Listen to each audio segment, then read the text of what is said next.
So, this week's Room Tramps, our guest tramp, Joe Caulfield. We talk things Leith in Edinburgh, pubs, walking holidays, slow driving. Fears, phobias. Death. Yeah, it's got it all. The good stuff. It's got it all. Have a listen or have a watch on YouTube. Subscribe as well, please. Thank you. Enjoy yourself. It's later than you think. Room Tramps, guest tramp, the mighty Joe Caulfield. There'll be a fanfare. You won't hear it, and you won't hear it now. Comedian, brilliant comedian, author, Written a book, yeah. actress. I have done. Yeah. Writer, obviously a book, Yeah. but also other stuff you've written. Yeah. European handstand champion.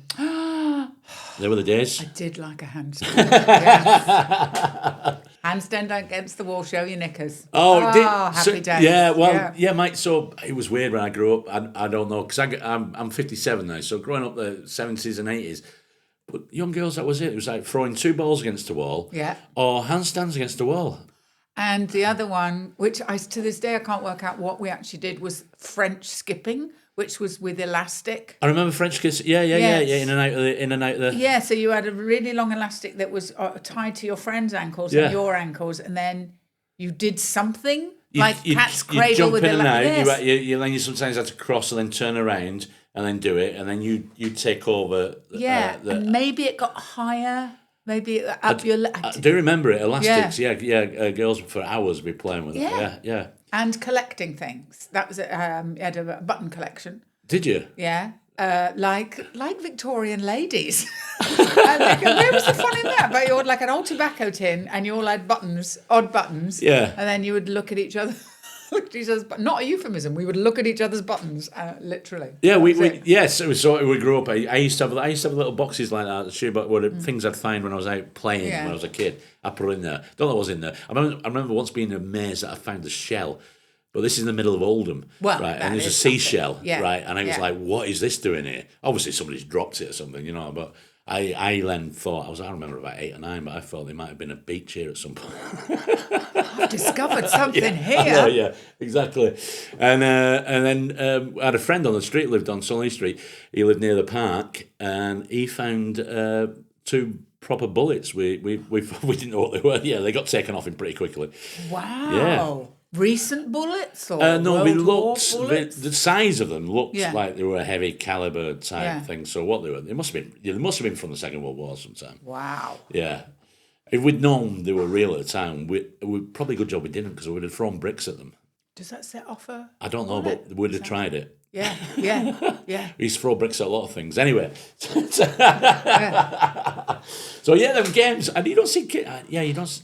Oh, we sound like old farts now in the tap room, but kids don't play games like that anymore. Also, playing out. I was talking about that with my husband a lot, and he was like saying, you would just play out as long, especially in the summer, as long as it was light. Weather was like, that was it. And you could stay out till 11. Yeah. Just playing out.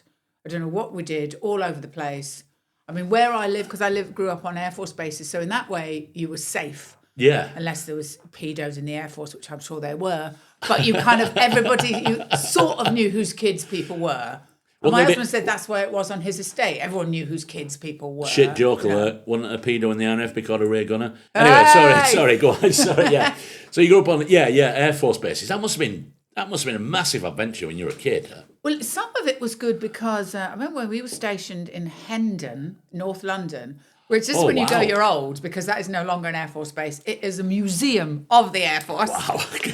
But then also, there was a lot of bombed out buildings from Second World War that you could play in. And pillboxes, where they used to be. There was lots of those. And again, when we were in Norfolk, there was lots of those that you could play in. You still see them on the beaches in Norfolk? Yes, you still see them a lot, around? Yeah. And so played in those a lot. And air raid shelters, which were much bigger, which they had, you could do loads with those because they were huge. And so they would be covered in grass, so you could roll down them. Yeah. That was good. Or you could lift off the top. Of course, now they would all be very safely closed. Yes, of course. But then, if your children wanted to, they could lift off the top, and then there would probably be like a 12-foot drop down or a ladder, and then it would you would go as far as you could before screaming and running out again. Yeah. Because it'd be pitch black and you didn't know what was it'd down be dark and you didn't Yeah. have torches. No. And they were riddled with asbestos. Let's be honest. Asbestos, rats, all sorts. Exactly. Yeah. Yeah, when I was a kid, I loved the derelict building. Oh, Couldn't keep me out of fantastic. them. Yeah. When I saw This Is England, the very first one, the film, and I seen them smashing up a derelict mill. Yeah. I was sat in the cinema just full of nostalgia, going, Yeah. "Oh my God, that's how I spent every day of my childhood, Happy times. smashing up derelict buildings." Smashing up or playing, as a girl, playing house often. House, yeah. We would be playing house, Yeah. bringing dolls round, having tea. in Yeah, derelict and buildings. when I was a little kid, your idea of fun sometime would be to ruin the girls' day. They were playing house. You'd go and trash it for some reason. You think that was funny. Obviously not. That's how you're showing your emotions to the girls. Yeah. Yeah, building sites as well. I loved a building site. Building site, any of that. Yeah, because there was some big tunnel. What do they call them? Where they're going to throw? What do you call those? Cement. They're round. Cement mixer. No, but they go in the ground. Oh, right. Water, sewage, big sewage tunnel-y things. Oh, you mean like a sewer pipe? No. Yes, like a sewer pipe, but they were maybe Oh, yeah, 5 they're huge. foot. They're Yeah, huge. they're huge. And there was some of those Air Force Base that were just there for about a year. Yeah. And they were amazing to play. Yeah. Because you could, with a lot of you could roll them and to put them in positions, but mainly it was just going in and out and climbing. Amazing what you could quickly turn into a den. Yes. And also amazing as well, I think back to it, every time we had a new den, we always thought we were the first kids to discover that. We must have been the first kids that ever discovered this place, which clearly didn't. Yeah. But then you'd protect your den for a bit and then move on to somebody else's den. Yeah. You'd fall out with a mate, then you find out they had a good den, so you become friends again, so you could see their den. Yeah. It really. I was going to say simple life. It was simple. Yeah. But yeah, you'd be kicked out of the house. It was daylight. Yeah. And you won't want to go home. Yeah. Because my mum was genuinely mad, because and this is not me making light of her mental health issues, but she was genuinely mad. She wouldn't know you were out all day, but if you went in, you had to stay in. Oh. She was one of them mums. You're in now. You're staying in. Oh. Right. You go, why? Oh. It's like she just remembered she had a child. You were back on and go, oh, you're here. Right, you're staying in. That was it. Yeah. It was always like, what are you inside for? Oh, Why yeah. are you inside? We'd have that in the morning. Yeah. You're doing in here. Get out. Yeah. Get out. Yeah, my dad was always, the sun's cracking, the storm. Get out. And you go, it's not. It's raining. Yeah. What rain won't kill you. And they didn't spend time with you either. Like, I know people with kids now, they spend all their time with their kids. Yeah, I know, yeah. We would occasionally get taken somewhere, go for a day at the beach, like when we were in Norfolk, get in a car, go somewhere.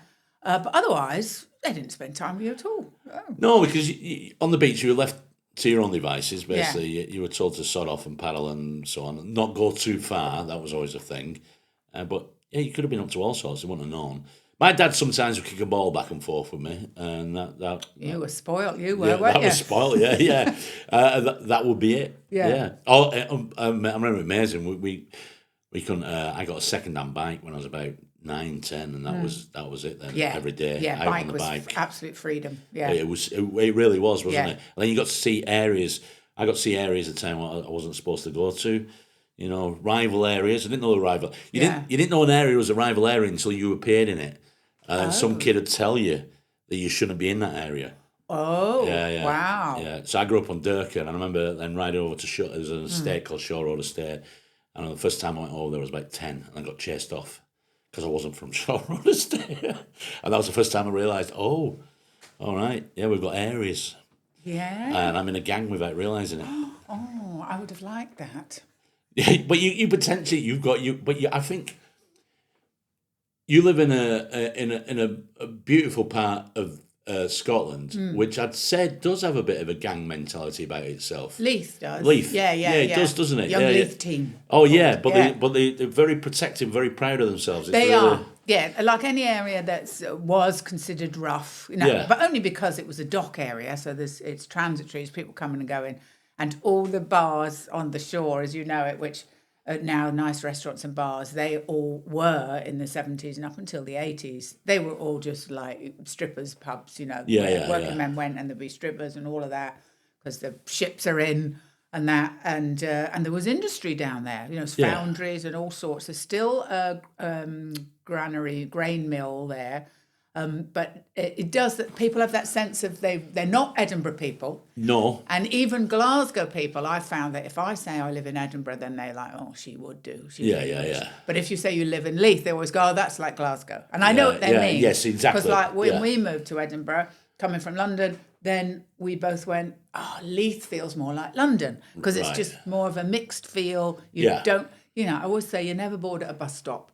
There might be stuff going on. There's a funny little area at the Kirkgate, and there's 2 benches, and that's where if you want to drink all day or if you'd like to sell some drugs, that'd be the place for you. Right. And they moved the benches. Oh, wow. Some council idea, they took the benches out. They went, we can't have this, people, congregating here. So all they did was move and sat outside all the shops. So all the shops complained, and the police came down and went, who took the benches away? Yeah, of we course, know where they are. Exactly, Get them back on the benches. It doesn't make any sense. Yeah. Of course, yeah. There's a problem in Manchester where we could talk about down near Piccadilly Gardens with, they call them spice zombies. Yeah. They take spice in the morning and stand around all day, just motionless. Yeah. And I just always think shops should take advantage of that and put advertising on them. Because they're not going anywhere.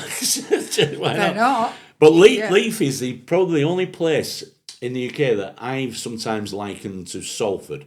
And what I mean by that is in Salford, like Leith, you can walk down a street and you forget how stunning it is sometimes. You look at the architecture of the street and you just think, oh my God, this is beautiful. This is an absolute beautiful part of the city. Then you turn a corner and you'll see a car on bricks and somebody injecting a cat with heroin.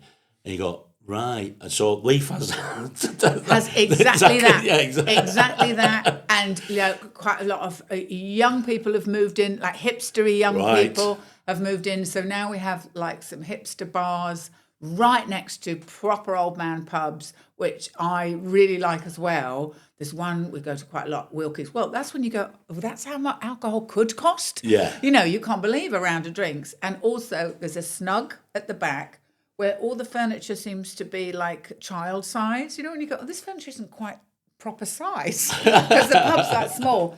And then the people who do the shoplifting come in the side door offering you things. Yes. In a very nice way. Would you like some Maxwell House? Would you like, it's big things of washing powder and stuff like that they've taken. Yeah, the things now that you there's a time when, because of the prices of it, you wouldn't consider shoplifting coffee or washing powder, but now, yeah. I mean, you could definitely sit in that snug and do your shopping. Brilliant. Yeah, because even if they don't have what you have, they'll go, I'll go and get it for you. Where I grew up, there's a pub called the Durker Hotel, which was the local, and it was around the bottom of the council estate. And similar things on Saturday afternoon. And sometimes you could actually give pre-orders. There were a couple of smackhead shoplifters in the area, and you could pre-order stuff to ask them to get aftershave or whatever. But what you never did, which a couple of people did do at the time, was you never give them money up front. Right. Yes. I would not do that. Yeah, because that was stupid. Yeah. I helped a man in our local Tesco steal an air fryer. I didn't mean to. But it was so obvious when I think about it. So I was looking for the ink cartridges, which are always moving because people are obsessed with stealing them. Yeah. And then I went, oh, so they used to be here, but now they seem to have all the kettles and everything. And I saw this very pale, skinny young man trying to reach up for this air fryer. And I was like, well, he's never going to get that. So I helped him. Next thing I know, he's just bang out the back doors. Alarms have gone off everywhere. All the staff are coming round going, what's he taken? I went, there's a huge space for an air fryer. I think, oh, looks like he took that air fryer. And apparently he'd been coming in every day. And I'm thinking, well, why have you got all those high price items right next to the fire door? Yes, as well, yeah. I mean, well, they don't stop shoplifters now. No. And there's been recently cases of managers of shops being fired for apprehending shoplifters. There's a guy at Morrison's lost his job, and I think it was a Sainsbury's or somewhere else. Yeah, which are quite recent, quite current. I mean, I think there is a bit stupid putting high-end items like that on display. Just treat it like Argos, have it in the back. Yeah. Put the pictures out. If you want to buy it, You have to buy it, and then they'll bring it out the back for you. Yeah, where is it when you go in America? Like razor blades and all sorts of things. Like if you go into a... They've got alarm tags on now. Yeah, you can't get them. You have to take the piece of paper and say, can I have this, please? Yeah, exactly, yeah. But it's amazing the amount of things that have got alarms on them as well. And then... And meat has alarms. Meat, it has a little thing for the meat, yeah. Well, I'm not surprised as well. I mean, lamb. Right, yeah. Can't remember the last time I had lamb. It's so expensive, don't bother eating it anymore.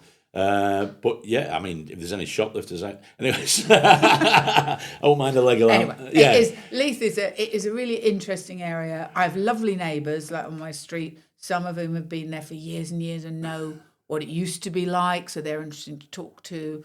And it's just like it does have a feel of community, and people want it to be nice. They don't like people dissing Leith and saying, "Oh, it's like this and it's full of smackheads and that," and you go, "Well, no, it's not." Yes. See, I've been to Hibs quite a few times. Yes. Right. Watch Hibs, and I find this incredible. I mean, there are some Hibs casuals. They have been there for a long time who can be quite naughty, and Hearts casuals too. Hearts casuals as well. But what I found with the Hibs one, they behave worse when they've won. Right. when they've been beaten, you don't see much of them in the city centre. Yeah. But when they've won, fuck me, you do see them around. They're making a day of it then. Oh, is that funny? I never really noticed that. I mean, I can hear Hibs from my garden. Yeah. And it really makes it sound a lot more exciting football than it is when you actually go. It's a great ground. I've been quite a few times, and when they sing "Sunshine on Leith," oh my God.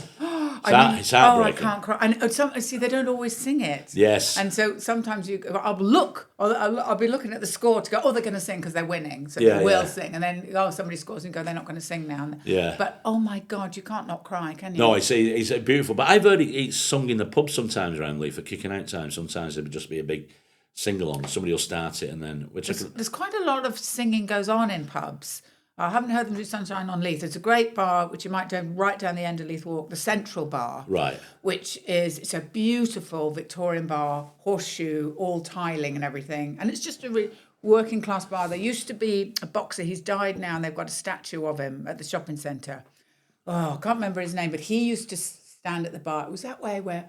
Was he from Leith? From Leith. Ken Buchanan? Yes, him. Right. He used to be there in his suit, and lots of the older guys, Friday, Saturday night, you'd go out in your suit, and then your wife would dress up to go to the pub. And there would never be trouble because these old guys can handle themselves. It just would not be tolerated. And there's something about the acoustics. They would have like a whole band in one corner, but you could still have a conversation, but the music would be fantastic. And this woman doing country songs, and who was amazing. And then you look over and go, oh, because she's had a hard life, So she can really sing she's these feeling songs. It. Yeah. When she's singing about her husband treating her like shit, it's probably happened. She's been divorced and bringing up kids on her own. That's it. You can absolutely feel you it. could see it. And that was a bar where we were in one night, and it just so happened everyone had gone to the loo at the same time, and this guy, so I looked like I was on my own, and this man, it's a real Scottish compliment, he said to me, he goes, I think you're probably the best looking woman in here. And then he looked around and went, I know that's not saying much. It's like, because it is just a lot of ladies who've had a hard time. There is a certain, I don't know, a Scottish drunk. I witnessed this once down in Harrow a few years ago. I was at the train station, and there was a guy carrying a large rug. And there was a gentleman on the platform, and he looked like his clothes had seen slightly better days, but he was smart. He'd had a wash that morning, he'd had a shave, his hair was back. But he reached to the beer, and you knew he was on it. And I don't know why, and I'm not saying this is wrong, but I thought he's going to be Scottish. I know he's going to be Scottish. And what I mean by that is they normally... The drunks are normally a bit debonair. He had that look about him. He looked like he was cultured and anyway, he was Scottish because he says to the guy, he goes, "That's a big yoga mat." So this guy, no sense of humour, he goes, "Oh, it's a rug for my mother's living room." Yeah. So the guy, this Scottish guy, just goes, "Oh, I see you're allergic to wit, right?" So then stands by him and then looks at me. The Scottish guy goes, "This cunt." Just go, yeah. Oh, that's lovely, isn't it? That's all that needs said. Yeah, it is, but but what I mean by that, I usually can spot a Scottish drunk because they usually have tidied themselves up. Yes. It's sort of that old-fashioned, all right, I realise I've got a drink problem, but I'm going to look like I'm presentable and, Yeah. yeah. Oh, used to be, when I lived in London, there used to be a bar in Cricklewood, and I used to drive by it, and there was this big Irish bar, 'cause I remember it was all when Setanta had all the sports, and there was all the Setanta signs. And there would be that thing of guys wearing their Harris Street sports coat because they were going to work. But they were going to work in the pub watching horse racing and things. That was sort of what they were doing, but dressed for it. Like I'm not a waster. Yeah, exactly. Some of these horses will come up and it'll be fine. It'll be a good day's work. Yeah, it's sort of that attitude. Yeah, I've had a shave this morning, so I still sort of care. Yeah, I'm not completely gone. All right, maybe I'm spending all the wage on the booze and shouldn't be, but Yeah. I've had a wash. Yeah. And there's something about that I sort of admire. So the guest we've been doing recently as well is because this is Room Tramps, my favourite room in a pub. So we had a guest on earlier this week, and his pub of the area was in Salford. It's called the Pint Pot, was it? So what was the pub in Leith, where you live? What would be the one pub if at a moment's notice I said, we need to go and have a drink, and the pub that you guarantee you'll go, right, we need to go here? Yeah, I've done this when people go, we're going to go down to Leith, and I think, all right, there's quite a few pubs I like, and I go to, but the one I would go to the Port of Leith. The Port of Leith, The Port of Leith, which was made famous in train spotting. That's right, yeah. The lady who used to run it, Mary Moriarty. What a name. I know, what a great name. What a name. And she, was one of those tough women, so, whatever would be going on, there wouldn't be trouble. And she used to wear her hair done up, very sort of like Rover's Return, 60s style. Yeah. And weirdly, I had a really there weird... it is, yeah. We got the That's pictures it, the of Port of it. Leith. Because what they did brilliantly was they closed it and they redid it, but they did it exactly the same. So they've done the graffiti. Perfect. The bar is... And the bar staff are really good. And also what I love, I wonder if there's a picture of Craig. Craig, who runs it, looks like Dave Navarro from Jane's Addiction. Like every time, me and my husband always go, was Dave Navarro on? Because he's got just this cool dude look. And Malone's is quite good next door as well for football. But they play great music. Brilliant. I'd say, and it looks like a proper pub. That's him. There he is. That's great. Brilliant. Right. Do you see what I mean? Yeah. It looks like he's still living off royalties. Yeah. But that looks great. It's like that apocryphy style bar, which is common in Scotland. You see behind there. Yeah, that's brilliant. They don't mess with it. Yeah, absolutely. And what's nice is that it seems to I, being an old person, I'll go in early. I might be going home about 11. Right. And then young ones come in from then, and it's open till 2. Although what's happening in a lot of bars is they're in trouble now because of, and they say residents, but it's not. It'll be one person complaining. And that's enough that they'll say, right, you can't have music after 10. And you go, well, this bar, that's why people come. And the music's not loud. This is becoming a problem. In Manchester in particular, it's becoming a problem. It's becoming a problem around the country. There's a famous one, the Night and Day Music Cafe at the bottom, legendary music venue. A guy moved into a flat during lockdown, obviously when there's no music there, and then complained about the noise as soon as it started. There's a big battle. They nearly lost the music license. I just think if I'm going to move into an area and there's a pub there, I might go at night time to see what it sounds like.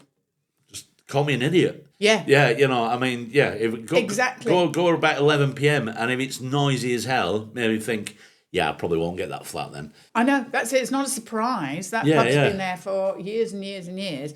But also, I don't like, if you choose to live in an urban area, that's what it's like. You can't complain about noise. Yeah, exactly, yeah. Yeah, so I just think, well, look, this isn't for you. Go and live out in the suburbs if you don't want to have anything. And I could never live out in the suburbs because I like to have a shop and a bar and things to go to and stuff to look at.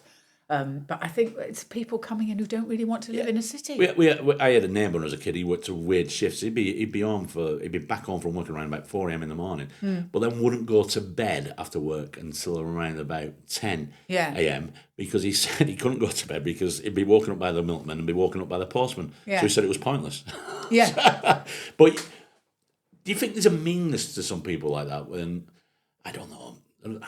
I think some people get off on spoiling people's fun sometimes. Yeah, and also I think it's dangerous because you're stopping your nightlife. Yeah. And what I really like is that I feel very safe to walk around because the pubs are open mostly till 12. Yes.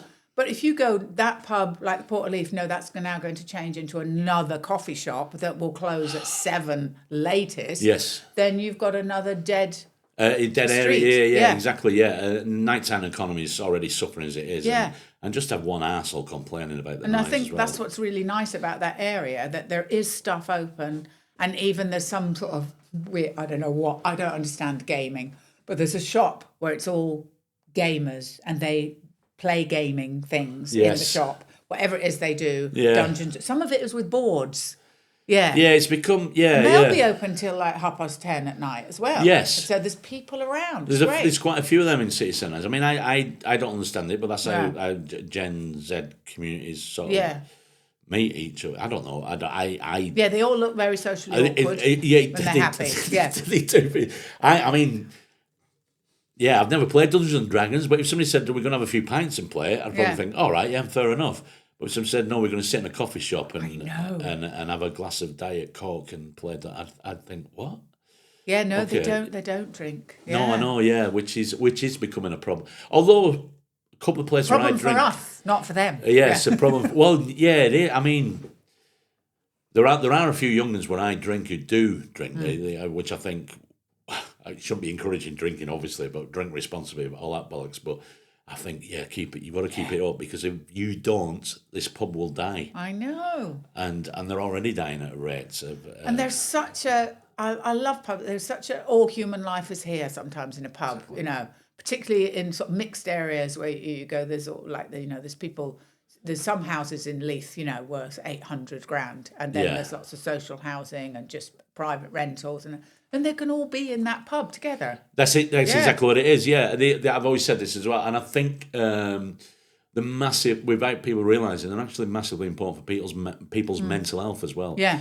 And sometimes there are people who go out and they're not social people. They don't want to talk to people, but we like to be in a room where there's other people, like in the company of people. And that's where you can have that.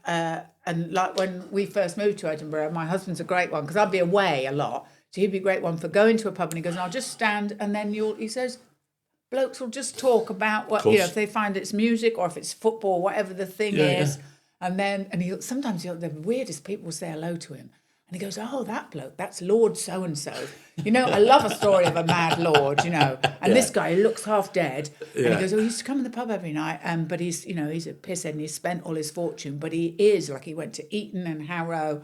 And he's terribly, gentlemanly and everything, and loves to chat with everybody in the pub. Yeah. And it's one of those ways that, he's not remotely snobby about anything. He's just, this is life. It's wonderful. I love a bar. You wouldn't. They say, and that's the only institution where you could get that. But but your husband's right. You stand there. That's why I always go to a tap room in a pub because that's where I think that's where the greats and the unwashed are. The philosophers, the drinkers, the thinkers, people into sport, politics, everything. Yeah. You'll get an opinion in a tap room. Yeah. Whether you agree with the opinion or not is a different matter, but you will get an opinion. Yeah. And you will sometimes be on your own and you'll get dragged into full-on conversations with complete strangers. It's fantastic. Yeah. Or a crying woman. Oh, I see now. I don't know what it is about me, but I seem to be the one at the end of the night in a pub having to order Ubers for some woman who's had a breakdown, and I'm saying, "Where's your family?" or "Have you got a husband?" And and then it's a weird one, isn't it? We had it, and because also I'm not normally out on a Saturday night, so I was free on a Saturday night. I went with two friends and my husband, and so they're a gay couple, and we said, "Well, we'll take you around some of the bars in Leith," and we went to one of my favourites, Wilkie's, where they do the shoplifting, side door action. But they have a karaoke singer, and it's just one of those, everybody talks to everybody. Brilliant. And if they all knew, like my friend, he's from Glasgow, redhead, 6'5", camp. So everybody loves James. And the women were like, oh, who's this big, gorgeous man? And then they find out he's gay and they're like, oh, but he's, we're wasted, but they want to be his friend. And then before we knew it, when it came, we go, oh my God. And James was the one going, we're going up to the bar stop going, who's looking after this woman? She's joined us, but she's now just sitting there crying and still drinking, but she's clearly not, very much in charge of herself. And you feel like you're partly responsible then, for the well-being. bar said, no, it's fine, we know where she lives. And, so obviously she does this a lot and they just point her in the direction of her flat or whatever and she's okay. Well, it was just so sad. Yeah, I don't. It's starting to annoy me. I always seem to be the one at the end of the night who's dealing with the problems of a pub with somebody. I either finding out where they live and so on. I know, but then I'm thinking, why is it always me that's always in this situation? Why am I always the one doing this? You'll see. I can't. If you see somebody looks like they're in trouble or something wrong, I can't ignore it. I can't walk past it. Funnily enough, I went meeting my sister last night for a drink, and before I'm away there. In front of me, a woman, she fell over in the street and she's cracked her shoulder. And she's called Adele, so I hope you're all right. She probably doesn't, she won't listen to this, but she lives near me, where I live. And so I helped her up and she seemed in a lot of pain. So somebody came out of a shop and we sat her down on a bench outside the shop. And he phoned 999. Oh my God, the questions they asked, trying to see whether she needed an ambulance or not. Yeah. And so she was a bit difficult, hard of hearing, so he gives me the phone to deal with it because this guy's running a pizza shop. He had orders to do, so I'm trying to. Oh God! So I said, "What's your name?" And she goes, "I'm hard of hearing." I said, "What you want?" She goes, "I'm called Adele." I goes, "Right." And so asking, "Are you in pain?" She goes, "Yeah, I'm in pain." You can see she's in pain. Tingling, all these questions. I said, she wants to know how old you are. Dad goes, "What is it? A fucking dating site?" And then she's going, "Why does she need my age?" Yeah. I said, "Well, how old are you?" She said, "I'm 60. She didn't look 60. I thought she was a lot younger than that. So I said, 60 and all this, and then I had to give the date of birth. And I felt me relaying all this. Yeah. And then the woman on the phone phone said, "Wouldn't it be easy if I speak to the woman who's had the fall?" I said, "No, because she's hard of hearing." Yeah. I said, "You probably won't be able to have a conversation with her." It took ages to sort out. Oh my God! And then in the end, they said no, they weren't going to send an ambulance. They just recommended that she makes her own way to a medical facility. Oh God! Yeah. Wow. So they sent her details to Oldham A&E, and she got a daughter to pick her up, or a daughter's husband to pick her up. So I had to phone a daughter because she's hard of hearing. Wow. So I phoned the daughter and. Understandably, so I said hello. Yeah. Understandably, you can hear silence on the other end. Yeah. Where obviously the daughter's thinking, "What the fuck? Who's this? Who's this on Mum's phone?" Yeah. And I had to do that very quickly and say, "Hi, Tash. My name's Mick. I'm with your mum. She's had a fall, but she's okay. Yeah, she's fine. Yeah, I'm sat with her here in Leeds. Yeah." But the questions they ask you to... Yeah, but and also it's indelicate, isn't it? Well, yeah, I know. Shouting a lady's age down the phone, isn't it? Her face was a picture. Yeah. Do you know my fucking age for? What is it? It's the way she said it. What is it, a dating site? I was like... But I also think that getting involved, this is what my husband will go, don't get involved. Getting involved in other people's business is a getting older thing. Yeah. Like I'm a big one for taking charge of the luggage rack on a train. When I see, the small case is down the bottom, this is not going to work. Yes. Right? And I'll do it. Or if people can't find a seat and things, and I'll get involved. Yeah. And Kevin will be like, don't get involved. And you can see me, I'm like, I can't wait to get involed. Yeah. And sort things. I've become very passive aggressive now when I want a seat on a train and somebody's using the bags on it and they've got a bag. I will say, do you want me to put these overhead if you can't manage them? Is that okay? And I'll have my hands on it, moving it before they've had a chance to go, "Oh, what?"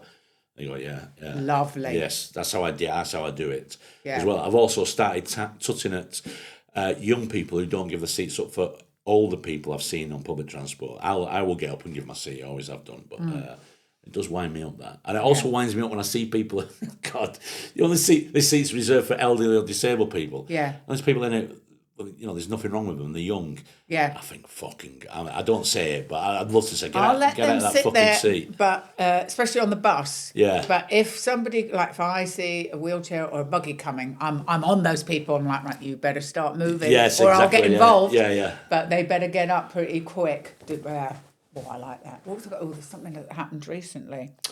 Just came in my head. What was it to do with getting involved? Can't remember. It'll come back. You will remember. Yeah, this is an old person thing now. Isn't it? Oh yeah, etiquette. Right. I won't name the person because I think to this generation this wasn't bad etiquette, but it was so funny. Comic near me gave me a lift. Right. So there's 3 of us, and I went, brilliant. I get a lift and don't have to drive. Lovely. So the other person getting a lift when she picks us up is sitting in the front. Right, so we drive I'm sitting in the back. We drive about an hour to the gig, and then on the way back, we walk out to the car, and this other person getting the lift sits in the front seat again. Right. Doesn't offer it to me. Would you like to sit in the front seat on the way back? Okay. So I go, that's rude. In my terms, that the etiquette is you would go, you want to take turns. You sit in the front now. Yeah. That's the best seat. And then the comic who gave me a lift, she gave me a lift about 2 nights later somewhere else. And I went, and I get to sit in the front seat. And she went, yeah, wasn't that weird? And she admits, she said, I couldn't believe that they didn't offer it to you on the way back. Well, now even if I'll be sat in the front seat if I've been, because I don't drive, and I've been a passenger, I've been in the front seat and we're going picking up one of a comic. Yeah. I will wind down the window and go, do you want this or the back? Are you up in the area of the back? And you always make the offer. Yeah. Always. Yeah. And she saw nothing of it. It was like, she was like, oh, great, I've got the front seat again, without thinking, but I just think, wow, that's just not the etiquette. And then my friend who'd given us the lift, she went, it's not the etiquette. They don't offer that seat. Because also sometimes people get car sick in the back, and there's lots of reasons why you might say, you okay, can I have the front? They don't offer petrol money either. No, I go as an automatically you offer petrol, even if it's your mate and you won't take it. That's a massive no-no. Yeah, yes. Even sometimes I have friends saying no, nothing. And as I'm going out, I've screwed up some money and thrown it in and said it's too late, shut the door. But here's one: if you're in that situation again where they've not offered the front seat and you're sat in the back, make sure you sit directly behind them and just keep saying, sorry, can you put your seat forward a little bit? Can you just put it forward a bit more? Yeah. So that at the point where they're up and then you go, that's better. Yes, because I'm much taller than she. Well, whoever that person is. Also, what you could do is sit right behind them and go, sorry, well, just ruining the conversation. I can't hear you. What was that? What did you say? Yeah, sorry, didn't hear you. Yeah. Oh, it's so. What made me laugh was, and I thought, she's tying herself in knots now. So my friend who gave the lift, she said, she should have given you. They should have given you the seat because, and then my mate went, because you're the head. I went, elderly? And she was going, no, let the headlight know, I was like, she's about to say, because I'm much older than this person. I went, again, just out of respect, give it to the older lady. Yes, yeah. And you see, I never, as I'm getting older, I never wanted to be one of them, this sense of entitlement because I'm old. You should give me the seats and that. But as you start creeping towards that, you start thinking, you go, I would have done. Yeah, exactly, yeah. That used to happen. Yeah. That's what people used to do. Yeah. But you know what's probably weird? This other comedian might be talking to somebody and saying, that's really weird. Jo Caulfield just sat in the back, wouldn't get involved in any conversation. She didn't go any... Like she was being chauffeured. Yeah, she didn't even ask to sit in the front seat. She just sat in the back and... this could really backfire on me, couldn't it? Because she's so snotty, she sat in the back both times. Yes, I need to be driven.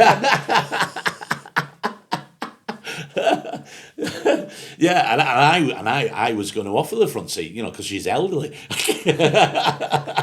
But she went straight to the back. But also as well, I mean, you give a clue. Said she was smaller than you, but you're quite tall anyway. Yeah. So there's a lot of female comics. A lot of reasons I would like to have the front seat. Yeah, exactly. Yes. Yeah. I'm not a good passenger. Well, I'm not really that good a passenger actually. I get if people are driving too fast or anything. I don't like driving Yeah. them. I mean, I'm a driver and I'm a slow driver. Oh, But right. I've been in a seat with people and I've gone, I'm really sorry, but you're going to have to slow down. Well, I had this recently. 'Cause I get scared. He was hitting 95 miles an Oh, hour. no. I Oh, my no, God, no, too no. dangerous. I said, please don't. Oh my God. Oh my God. Yeah, he said we'll get home. I said that's the plan. I want to. Yes. Yeah.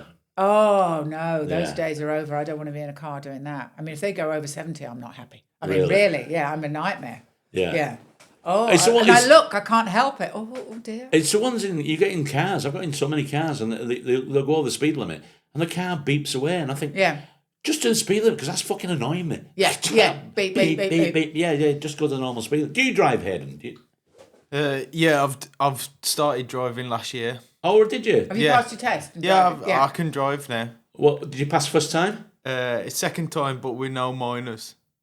What, you had no kids in the car? Yeah, no minors. It's all right. That's pretty good, Yeah, I've got a car. right? I do push the speed limit. Do you?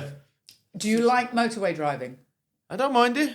Yeah, see, I don't like it anymore. I like a country drive. Prefer country lanes. Yeah. Cause, and then when you get dickheads on the motorway, I'm like, there's other roads that you can be a dickhead on. And Yeah. You'll die. But the motorway, you got to be careful. Right. Okay. Did you pass first time? No, like you, second time. The first time, you know, when they go, right, it goes, I'm going to put this book on the dashboard and you should imagine a small child has run across. Yeah. And when he did it, I panicked and forgot what the brake was and I accelerated into the small child like a psychopath. And That's a fail. Instant fail. Right. Instant fail. Yeah. But, I mean, how long have you been driving? Well, I learned late. I only learned when I started doing comedy. So Oh, did I you? didn't pass my test until about 29. Oh, Yeah. right. Okay. Yeah. I mean, I haven't got a license. I can drive. I can get in a car and drive. But I've had a few different driving instructors. I've fallen out with a few of them. I've got. It turns out, who knew? But I've got a real problem being told what to do. Oh. So I know it's important when you're learning. Yeah. But I don't like when people repeat stuff to you. An instruction. So I don't just say we were here and you said, "Oh, can you place that on that table over there?" Yeah. And as I was in the act of doing that, you said again, "Put it on that table there." And fucking no, Yeah. you've already told me. That's what I'm doing. Yeah, so I get wound up by that.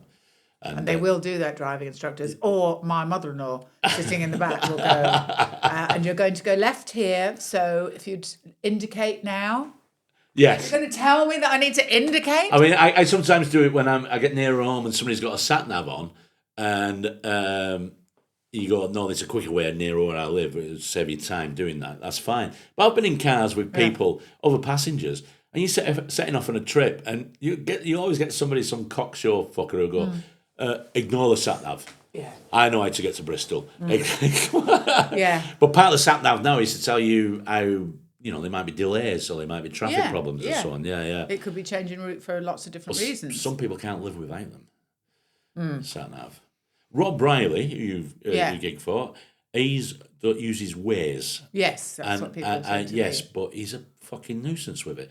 If he's on his way to pick you up, it goes through his app, he sends you his ETA through Waze and you can follow his journey on his way to pick you up and you go, "What are you doing, mate? No, Fucking stop it." I don't need to know that. Exactly, yeah. Oh no. He can't help it. He puts Yeah. it on for everything. Yeah, he does, wherever he goes, he puts Waze on. Yeah, loads of people have told me, "Oh, you still do? No, you should use Waze," and I just can't be asked. Well, that's No. the standard one, isn't it, Waze? Yeah. Yes. It is, yeah. Yeah. Do you I use still Waze? use I just use Google Maps. It's use easier. what's in the car because also I like to. I do sometimes avoid motorway route. Oh, really? Yeah. So then I go, lovely. It might take me an hour longer. Also, this is a great tactic for not giving other comedians a lift. Oh no! I don't think anybody would want to be in a car. Somebody did do like your worst journey, and they said who was in the car, like for conversation. All right.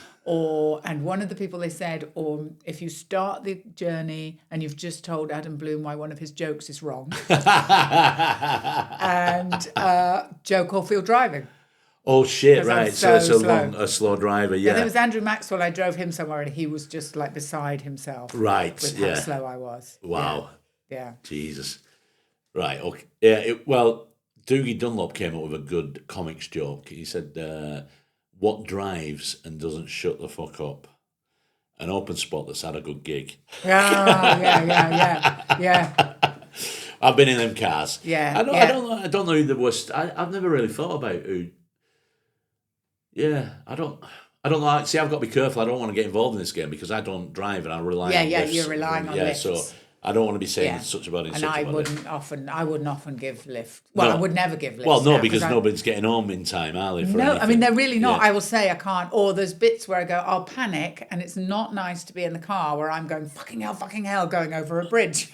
But like if I go to the Queensferry crossing or something, I can go over it, but I can't come back without having a panic attack. So, really, it's not good. Yeah, I know somebody who goes into full fucking meltdown panic mode if they go over a railway crossing. Oh, yeah. Freak I like out them 'cause completely. It's nice and slow. No, Yeah. the panic. It's like, what if they got it wrong? Maybe the barriers should be down or what? I can see that's a logical fear. I don't have that one, but the driving thing and especially the bridges and height I've had for years. Yeah. And we once did a driving holiday. My husband doesn't drive, so it was me driving.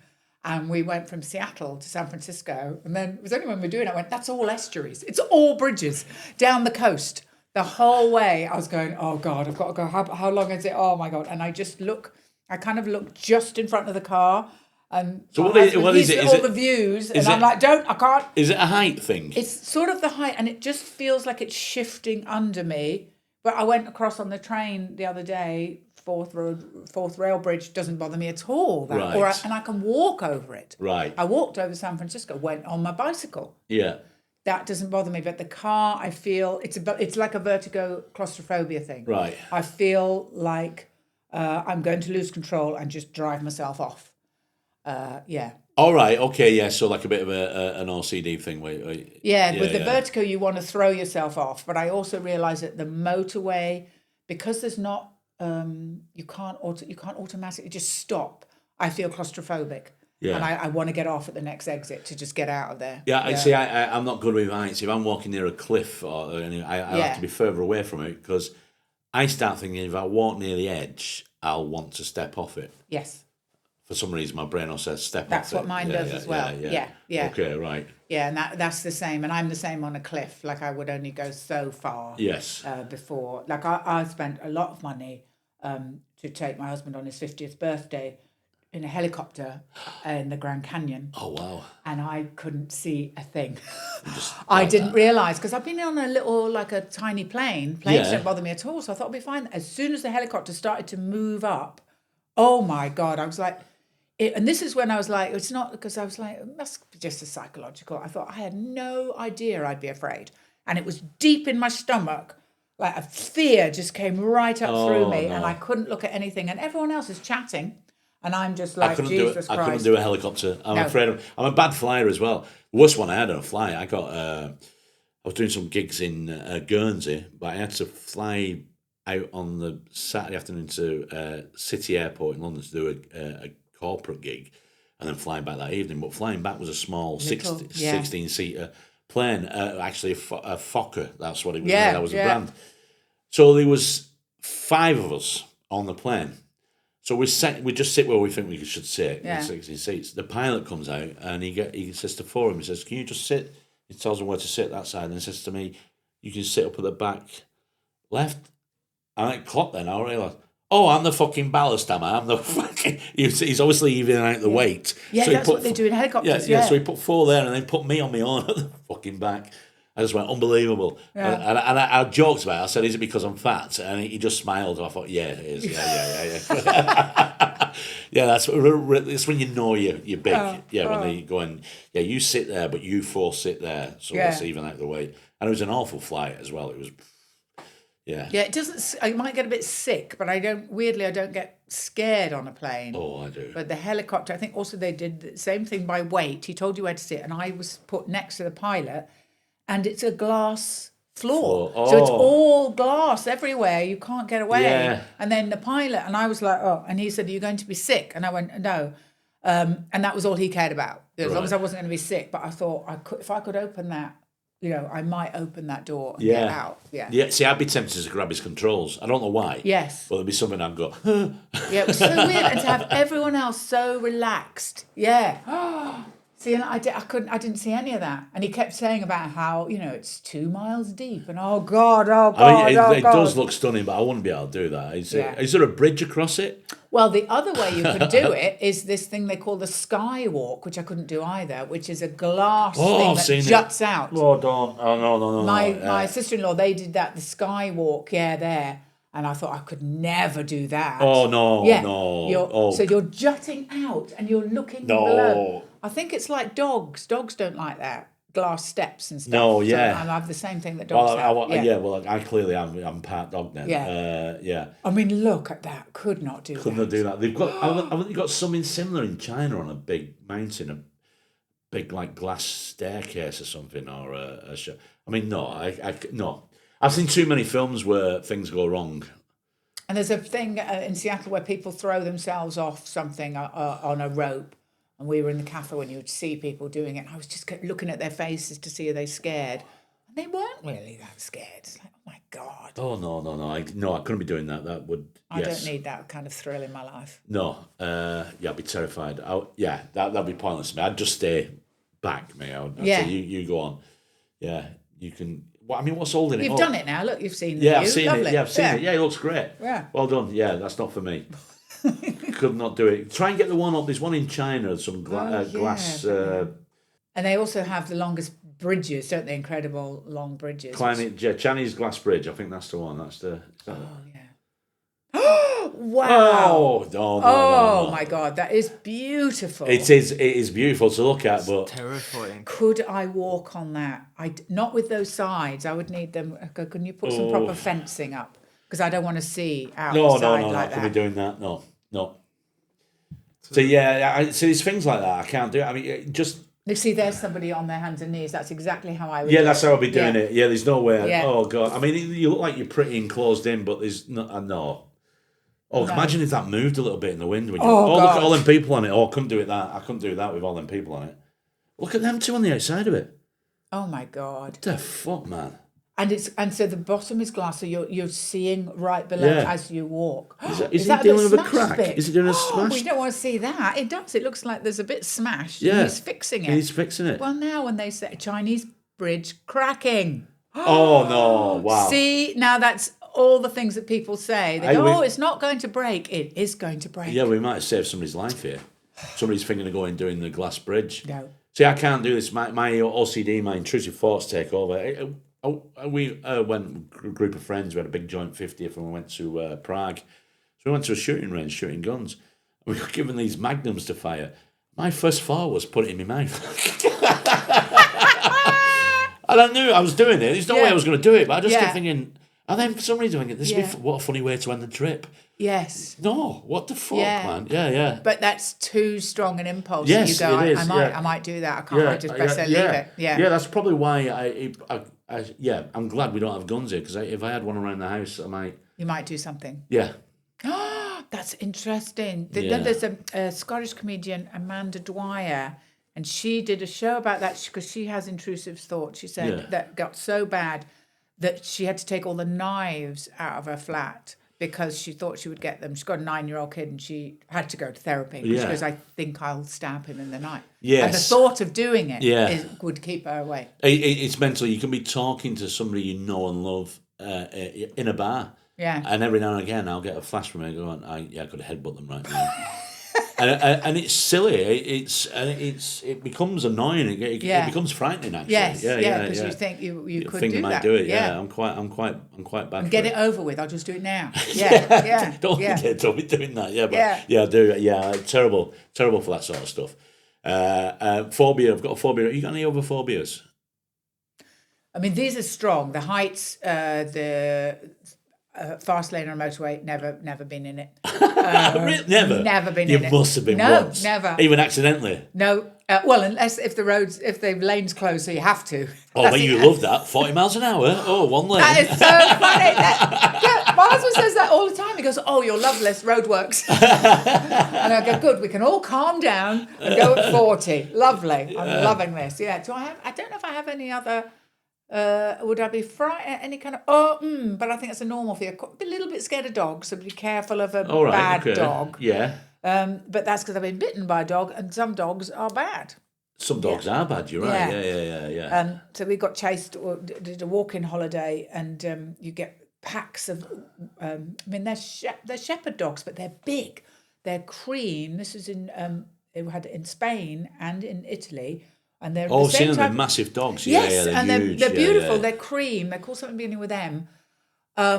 So with the shepherds, you go, okay, so eventually they'll stop. But then there was some, if there isn't a shepherd or they're just guarding the farm, they will just follow you. And it was comedian Sally Ann Haywood. She was at the back of us walking, and she went, I can feel the breath on my legs. And we were just so fucking scared because they're going, and they're slavering until you reach the point that they think is the end of their territory. But this one, we must be past, and they hadn't stopped. And then eventually they stopped, and we were all really, really scared then. And then we looked ahead and heard barking, went, oh my God, the next farm, there's more up there. And we were just stood there going, literally don't know what we can do. Right. And then we had to start walking, and then we were all working out. I said, I'm going to spray with my, bug spray. Right. And someone Googling go, that's the ones. Malamutes. Is that what they are, Malamutes? Malamutes, no. They're not. Malamutes, they are Malamutes. Oh, are they? Because they're cream. No, they're not. I know the ones you're talking about. Put big fluffy white sheepdogs. Just put that in. It'll come up. That's her. Maramamana. Yeah. Abruzzese. And the ones these looked like what we saw in Sicily, and then in Spain, some of them have more of like in Italy it was more of a Rottweiler head. Right. Yeah. With a big head on it, whereas that is get some more images up. pointy. Yeah. They are. The different sizes. That one looks a bit more Rottweiler. Yeah, that one there on the left as well. Yeah. They're massive. They're huge dogs. Yeah. But they're left on their own. And they can be left to fend for themselves, actually literally fend for themselves. Yeah. So they're often guarding something or other. Yes. And they were really, and then eventually we were like, the farmer has called them in. Yeah. But they're dangerous. So what would you walk-in holiday? I've never even considered the idea of a walk-in holiday. Well, I did it as for Macmillan Cancer Support.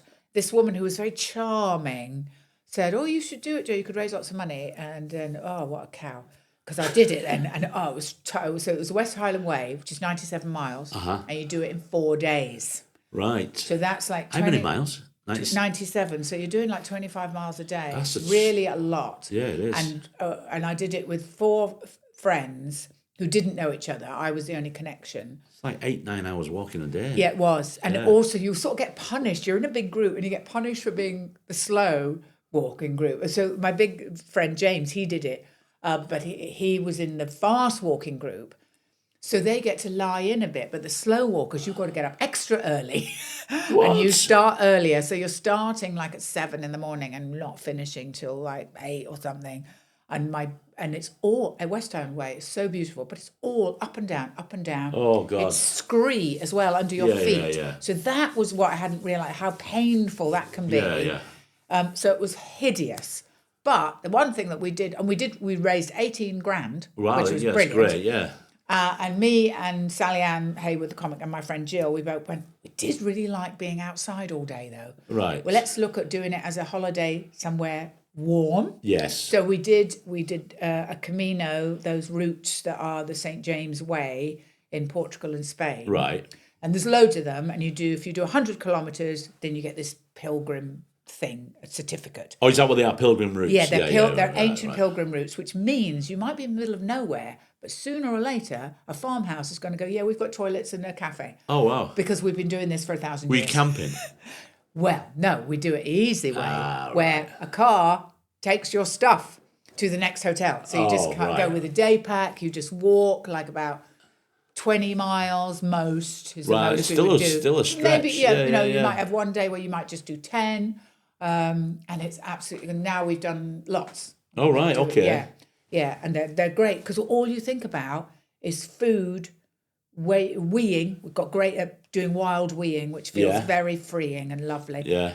And how much sleep you got. Yes. Yeah. Shiwis. You should have taken shiwis with you. My friend actually did buy one, Yeah, and yeah. it didn't work at all. No, she just went. I just weed all over my hands. So then we just have to make you know sure how you most do, men feel like, do squats and Yeah, go. yeah. Oh, now we can get right down. So good. Yes. Yeah.